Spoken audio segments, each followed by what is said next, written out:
नमस्कार, मैं डॉक्टर मनमोहन सेन, सह आचार्य संस्कृत, राजकीय महाविद्यालय बहरोड।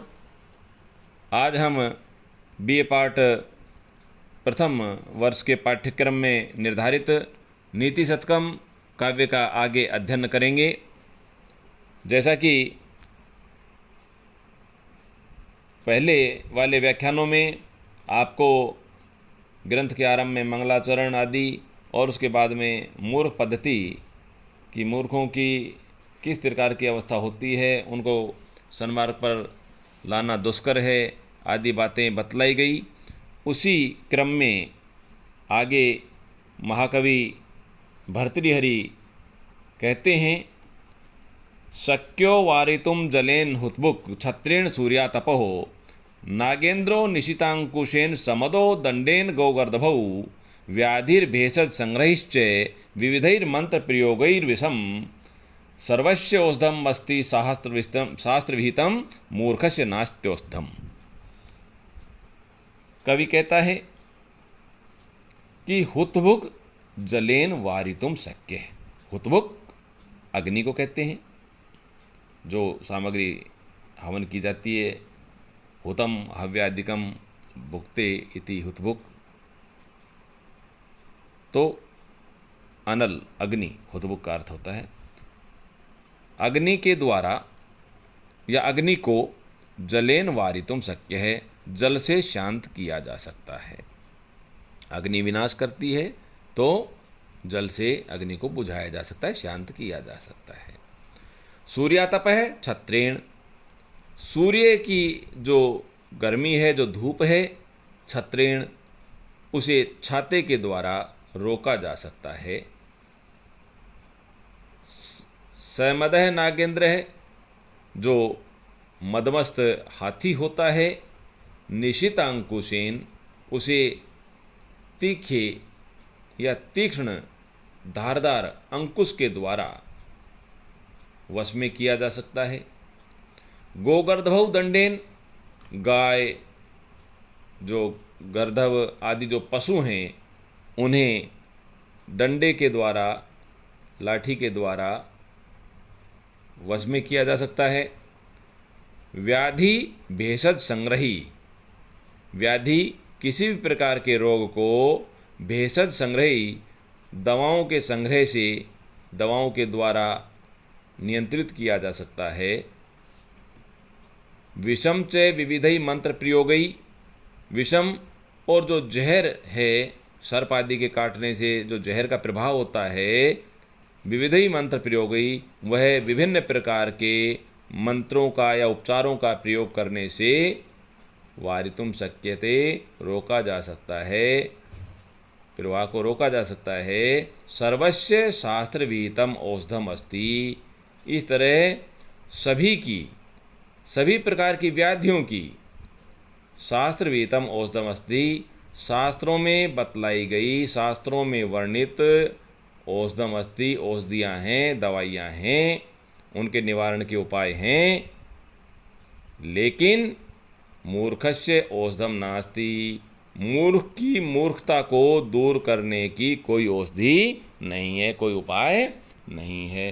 किसी भी प्रकार के रोग को, किसी प्रकार की समस्या का निवारण किया जा सकता है, लेकिन मूर्ख की मूर्खता को दूर करने का कोई उपाय नहीं है, कोई औषधि नहीं है उसे दूर करने के लिए। ये इस छंद में बतलाया गया। इस छंद में, इस श्लोक में शार्दूल विकटितम छंद का प्रयोग किया गया है। अगला श्लोक है, साहित्य संगीत कला विहीन साक्षात पशु पृच्छ विषाणहीन तृणम न खादन्नपि जीवमान तद्भाग देयम परम पशु नाम। मूर्ख मनुष्यों के पशुभाव को प्रकट करने के लिए जो यह श्लोक रचा गया है, इसके लिए महाकवि भर्तृहरि स्तुत्य हैं, स्तुति योग्य हैं। क्या कहा उन्होंने? साहित्य संगीत कला विहीन है। साहित्य, संगीत और कला से रहित मनुष्य, किसी प्रकार के साहित्य ज्ञान से रहित, संगीत के ज्ञान से रहित या किसी भी प्रकार की कला के ज्ञान से रहित जो मनुष्य होता है, पुच्छ विषाणहीन साक्षात पशु, वह व्यक्ति पूंछ और सींग, पूंछ विषाण और सींग से रहित साक्षात पशु, प्रत्यक्ष रूप से पशुतुल्य ही होता है। तृणम न खादन अपि जीवमान है, घास फूस न खाता हुआ भी वह यदि जीवित है, तत् पशुनाम परम भागधेयम, यह पशुओं का परम सौभाग्य है। तो कहा कि जो व्यक्ति जिसे ज्ञान नहीं है, ज्ञान रहित होगा, चाहे साहित्य का ज्ञान हो, चाहे किसी प्रकार का संगीत का ज्ञान हो या कोई कला उसके अंतर्गत हो, किसी व्यक्ति में मनुष्य का जन्म लेने के बाद यदि किसी प्रकार का हुनर नहीं है, एक तरीके से कहीं हुनर है, जो कोई कला नहीं है उसके अंदर, कोई ज्ञान नहीं है, तो ऐसा जो व्यक्ति होता है, ऐसा जो मनुष्य होता है, वह बिना पूंछ और सींग के पशु के तुल्य ही होता है। वो पशु तुल्य ही होता है। बस उसके क्या होता है, वो उसके पूंछ और सींग नहीं होता, होता तो मनुष्य है दिखाई देने में, लेकिन उसके पूंछ और सींग नहीं होता, वैसी स्वभाव उसका पशु के समान होता है। और कभी बड़े हल्के फुल्के अंदाज में कहते हैं कि घास फूस न खाता हुआ वो, ये जो मनुष्य रूपी पशु घास फूस न खाता हुआ भी जीवित रहता है, ये पशुओं का सौभाग्य। अगर ये जो बिना पूंछ और सींग का जो मनुष्य रूपी पशु है, यदि घास फूस खाने लग जाएगा तो पशु तो बेचारे भूखे ही मर जाएंगे।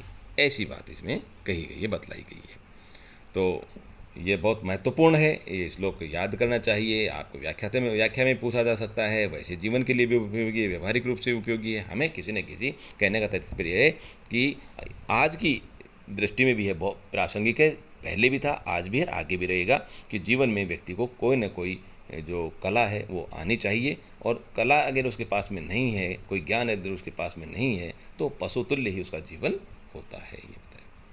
ये इस श्लोक में उपजाति छंद का प्रयोग किया गया है।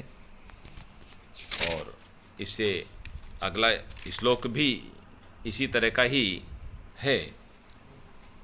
येषां न विद्या न तपो न दानम, ज्ञानम न शीलम न गुणो न धर्मय, ते मर्त्यलोके भूविभार भूतः मनुष्य रूपेण मृगाश्चरन्ति।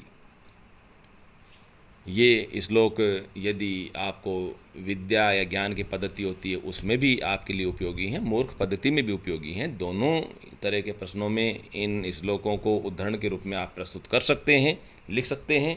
और इस की व्याख्या यदि आती है तो व्याख्या भी आपको उसका जो अनुवाद है वो आपको लिखना चाहिए, उसका जो भावार्थ है वो आपको लिखना चाहिए, उसका प्रसंग है वो भी आपको लिखना चाहिए, और उसमें छंद आदि या व्याकरणात्मक टिप्पणी होती हैं वो सब आपको लिखनी होती हैं। तो इनका विशेष रूप से ध्यान देना चाहिए। तो अब इसका एक बार अर्थ देखिए इसी श्लोक का। येषाम, जिन लोगों के पास में विद्या न तो किसी प्रकार का ज्ञान है, शिक्षा है या अध्ययन जनित ज्ञान नहीं है, तपय न, जिस व्यक्ति के पास में न तपस्या का फल है, दानम ज्ञानम शीलम न उसके पास दान देने की सामर्थ्य है, दान देने की प्रवृत्ति नहीं है, न ज्ञान उसके पास में है, न उसके पास में शील सत स्वभाव, सज्जनता का स्वभाव, सदाचार नहीं है, गुण दया वीरता आदि किसी प्रकार का उसमें गुण भी नहीं है, धर्म ने, जिसके पास में न धर्म का संचय है, पुण्य का संचय भी जिसके पास नहीं है, ते मर्तलोके भूविभार भूता, ऐसे मनुष्य मर्तलोके, इस मृत्युलोक में, भूविभार भूता, इस पृथ्वी पर भार स्वरूपी हैं, बोझ स्वरूपी हैं, मनुष्य रूपेण मृगः चरन्ति, और मृग मानव के रूप में मृग ही विचरते हैं। वो देखने में तो मनुष्य दिखाई देते हैं, वस्तुतः वो मृग ही होते हैं। मृग यहाँ पशु से अर्थ ले सकते हैं, वैसे हिरण अर्थ होता है, लेकिन पशु ही विचरते हैं, मनुष्य के रूप में पशु ही विचरते हैं। ये इसमें बतलाया गया है कि वो वैसे सामान्य रूप से तो देखने में मनुष्य होते हैं, लेकिन जिन व्यक्ति के पास में येषाम, जिनके पास में न विद्या है, न तप है, न दान है, न ज्ञान है, न शील सदाचार है, न कि दान दया दाक्षिण्य आदि न गुण हैं, न उसके पास में किसी भी तरह का धर्म है, ऐसा जो व्यक्ति होता है वह मर्त लोके भूवि भारभूता, इस मृत्यु लोक में भुवि धरती पर भारभूता बोझ स्वरूपी हैं, भार स्वरूपी हैं, और मनुष्य रूपेण मृगा सरंती, मनुष्य के रूप में पशु ही विचरते हैं, वो पशुतुल्य ही होते हैं ऐसे लोग। इसलिए हमें अपने अंदर गुणों का, किसी न किसी प्रकार के गुणों का विस्तार करना चाहिए। कोई ना कोई हमें ज्ञान या कला आनी चाहिए जिससे कि हम मनुष्य के जीवन को सार्थक बना सकें। इस श्लोक में भी उपजाति छंद का ही प्रयोग किया गया है। एक साथ में एक और श्लोक है, वरम पर्वत दुर्गेशु भ्रांतम वनचरई सहे न मूर्खजन संपर्क है सुरेंद्र भवनेशोपी। बहुत महत्वपूर्ण इसमें वनचरई सहे, वनचरई वन में विचरण करने वाले पशुओं के सह साथ, पर्वतेषु भ्रांतम वरम, दुर्गम पर्वतों में भटकना ज़्यादा अच्छा है, वरम श्रेष्ठ है। मूर्खजन संपर्क है, जबकि मूर्ख व्यक्ति का जो संपर्क है, जो साथ है, सुरेंद्र भवनेशु अपि न वरम, जो देवराज इंद्र हैं उनके भवन में भी यानी कि स्वर्ग में भी उचित नहीं है। क्योंकि जो मूर्ख व्यक्ति होता है वो अपनी मूर्खता के कारण व्यक्ति, जो सज्जन व्यक्ति उसके साथ में है, जो भी कोई भला मनुष्य के साथ में है, उसको भी गहरे संकट में डाल सकता है। इसलिए कहा कि जंगली जो पशु हैं, जानवर हैं, उनके साथ में वन में भटकना ज़्यादा श्रेष्ठ है। मूर्ख व्यक्ति का साथ तो देवराज इंद्र, जो सुरेंद्र हैं, देवराज इंद्र हैं, उसके भवन में भी स्वर्ग में भी अच्छा नहीं है। मूर्ख की संगति कभी भी अच्छी नहीं है। धन्यवाद।